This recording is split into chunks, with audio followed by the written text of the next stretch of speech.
कुळेगावमधली ती आमची शेवटची रात्र. आम्ही सर्व प्रकरण उद्या मिटणार या आनंदामध्ये शांत झोपलेलो होतो. रात्रीचा 3रा प्रहर सुरू झाला होता. कधीतरी अचानक माझी झोप उघडली. मी डोळे उघडून सुहासच्या पलंगाकडे बघितलं. त्याला दिलेल्या इंजेक्शनाची पॉवर कमी झालेली दिसत होती. या कुशीवरून त्या कुशीवर बराच वेळ तो हलत होता.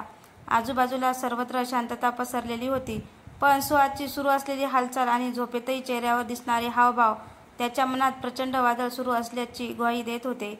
मी बराच वेळ त्यांच्यावर नजर ठेवून होतो, पण मला पुन्हा झोप लागून गेली. झोपेतच सिद्धार्थची हाक ऐकू आली. त्याच्या आवाजात चिंता डोकावत होती. रोहित, उठ लवकर, सुहास गायब आहे. वाक्य पूर्ण होण्याच्या आतच मी ताडकन उठून बसलो. सुहासच्या गायब होण्यामुळे सगळे चिंतेत होते. थोड्याच वेळात बाळू पण आला. सगळ्यांनी गावभर सुहासचा शोध घेतला, पण तो कुठे सापडला नव्हता. काका, सुहासचे घर कुठे आहे, जिथे तो आणि सुजाता राहत होते?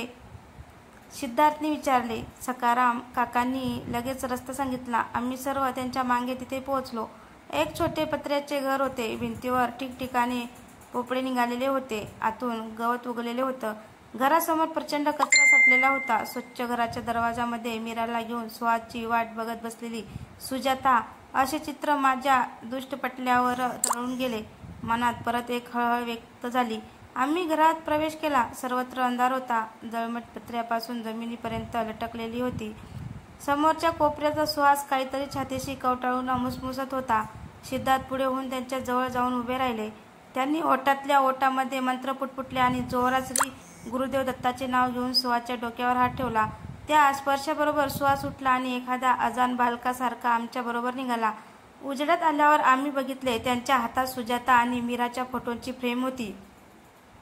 एका हाताने ती छातीशी कवटाळून तो आमच्या बरोबर निघाला. आम्ही सगळे हनुमान मंदिरात गेलो. तेथे सुजाता आणि मीराच्या आत्म्याच्या मुक्तीसाठी पूजा करायची होती.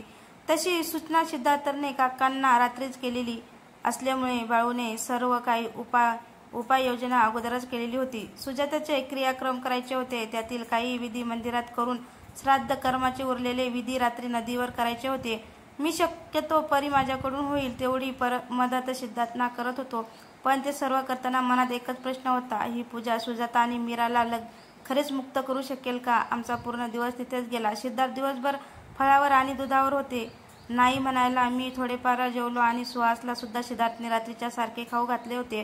रात्रीचे 8 वाजले. सर्वत्र काळोख दाटून आला होता. अंधारात एक विचित्र भय पसरले होते. आम्ही पुलाकडे निघालो.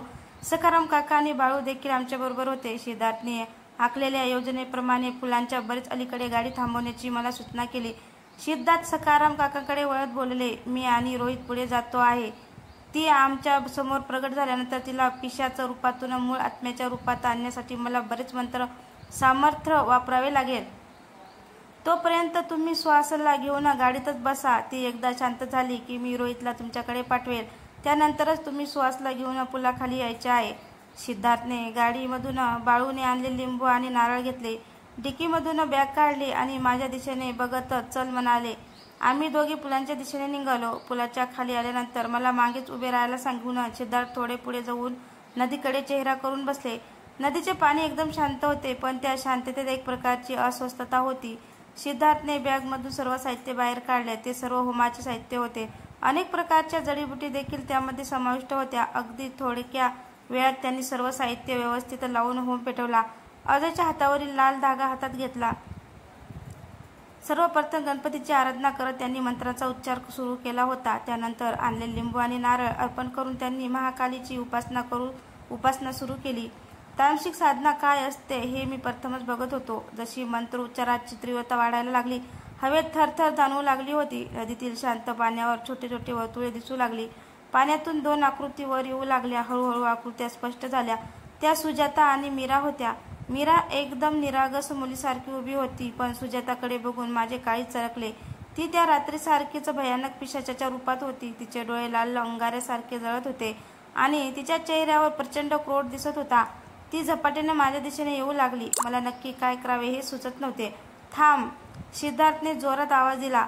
त्याच्या आवाजामधील शक्ती तिला जाणवली आणि सुजाता जागेवरच थांबवली. तिचे भयकारक रूप थांबवून धरणे सोपे नव्हते. भयानक बेसूर आवाजात किंकाळ्या मारत ती पुढे येण्याचा प्रयत्न करत होती. सिद्धार्थने महाकाली मंत्राचा जोर वाढवला. अतिशय उच्च आवाजात एक मंत्र म्हणून त्यांनी होमामध्ये वेगात आहुती टाकली. सर्वत्र लाल ज्वालाचा प्रकाश उमटला. त्यामध्ये तिचा बेसूर चेहरा अजूनच चमकायला लागला. तिच्याकडे बघत सिद्धार्थ गरजले, तू या पिशाच्या रूपात राहू शकत नाहीस. आता तुला तुझ्या शुद्ध आत्म्याच्या स्वरूपात परत यायचे आहेत. सुजाताचे पिशाच तडफडू लागले. प्रचंड ताकदीने ते सिद्धार्थने दिलेले आदेश धुडकवायचा प्रयत्न करत होते, पण मंत्राच्या प्रभावासमोर त्याची क्षमता कमी पडत होती. हळूहळू तिच्या शरीरातील आणि वागण्यातील भीषणता कमी होत गेली. थोड्याच वेळात एक शांत ममतामयी सुजाता समोर उभी राहिली. तिचे ते रूप बघताच बाजूला उभी असलेली मीराची आत्मा तिला येऊन चिकटली. माझ्यासाठी तुम्ही इथे आला, तुमचे उपकार मी कसे फेडू सुहास? मला सुहासला भेटायचे आहे, ती दारुण स्वरात म्हणाली. तिच्या डोळ्यामध्ये अश्रू होते. सिद्धार्थने मला सुहासला बोलवायला सांगितले. मी सिद्धार्थकडे बघितला आणि विचारले, ती सुहासला काही करणार तर नाही ना? नाही, ती आता तिच्या मूळ स्वरूपात आहे. आता तिच्यात प्रेम आहे, ममता आहे, द्वेष थोडा पण नाही. सुहास कसाही वागला असला तरी त्याच्यावर तिचे निश्चिम प्रेम आहे. ती त्याला काहीही करणार नाही आणि तसेही त्याला समोर आणल्याशिवाय आपण तिला मुक्ती देऊ शकत नाही. सिद्धार्थने मला आश्वासन दिले. मी पुलावर जाऊन गाडीकडे बॅटरीचा प्रकाश फेकला आणि चालू बंद केला. थोड्याच वेळात सखाराम काका आणि बाळू सुहासला घेऊन आले. पुलाखाली यायची त्यांची हिंमत झाली नाही. मी सुहासला घेऊन पुलाखाली आलो. मी सुजाताच्या दिशेने बोट करत सुहासला तिकडे बघण्यास सांगितले. सुहास सुजाताला पाहून जागच्या जागी स्तब्ध झाला. त्याच्या चेहऱ्यावर दिसणारे वेडगळ हावभाव जाऊन डोळ्यामधून अश्रू वाहू लागले होते. तो धावत सुजाता समोर गेला आणि गुडघ्यावर बसला. तिच्या पायावर डोके ठेवत, परत या, तुम्ही परत या, माझी खूप मोठी चूक झाली, मी तुमच्याशिवाय नाही जगू शकत, असे बोलत सुहास पायावर डोके आपटत रडायला लागला. सुजाताने सुहासला खांद्याला पकडून उठवले आणि रडत रडत म्हणाली, जे झाले ते आपले प्राप्त होते. मी तुम्हाला माफ केले आणि सुहास, झाले गेले मागचे सर्व विसरून नवीन आयुष्याला सुरुवात करा, हीच माझी तुम्हाला विनंती आहे. आता मला मुक्ती हवी आहे. सुहास हतबल होऊन परत तिच्या पायांना स्पर्श करत म्हणाला, माझ्या माफीने काहीच होणार नाही सुजाता, मी तुमचे आयुष्य संपवले आहे. मीरा शांतपणे उभी होती. तिच्या लहानग्या चेहऱ्यावर निरागसता आणि शांती होती. पुढे होऊन तिने सुहासला कवटाळले. त्या स्पर्शाने सुहासच्या मनातले मळप दूर झाले. त्याला थोडी शांती मिळाली. तो तसा त्यांना चिटकून उभा राहिला. आता हा विधी संपूया, सिद्धार्थ म्हणाले. त्यांनी सुजाता आणि मीराच्या आत्म्यांना मुक्त करण्यासाठी शेवटचा मंत्रोच्चार सुरू केला. हळूहळू सुजाता आणि मीरा आकाशात विलीन होत गेल्या. विलीन होताना त्यांच्या चेहऱ्यावर एक समाधान होते. एवढे भोगल्यानंतर शेवटी त्यांना मुक्ती मिळत होती.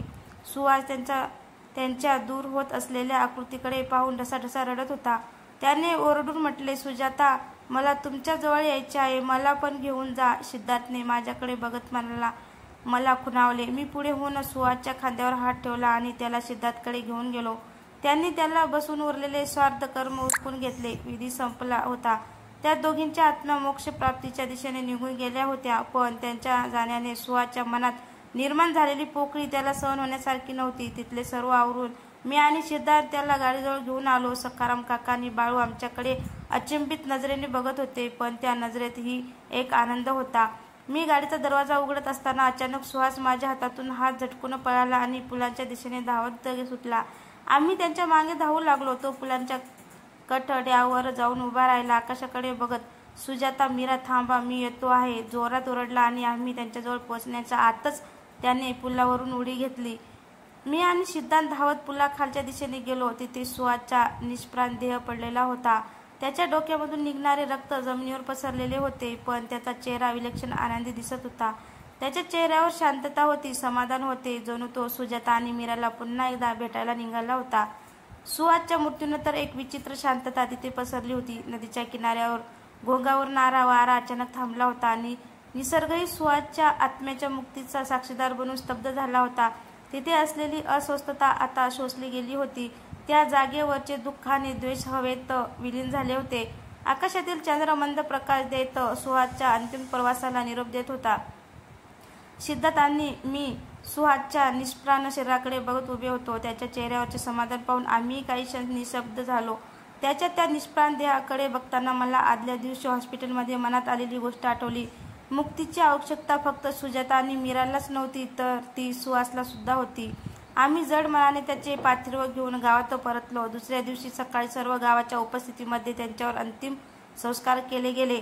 पुढचे त्याचे सर्व क्रियाक्रम करण्याची जबाबदारी सखाराम काका आणि बाळूने शिरावर घेतली. त्या दिवशी संध्याकाळी मी आणि सिद्धार्थने जड अंतकरणाने त्या गावाचा निरोप घेतला. एका भयानक प्रसंगापासून सुरुवात झालेल्या प्रकरणाचा शेवट विदारक झाला होता. त्या रात्री घरी पोचल्यावर सिद्धार्थने माझ्याच घरी मुक्काम केला. आमची मने अस्वस्थच होती. रात्रीची अस्वस्थता झोप झाल्यावर सकाळी आम्ही जाऊन अजयची भेट घेतली. घडलेले सर्व सांगितल्यावर तर तो सर्व परिवार अक्षरशः रडला.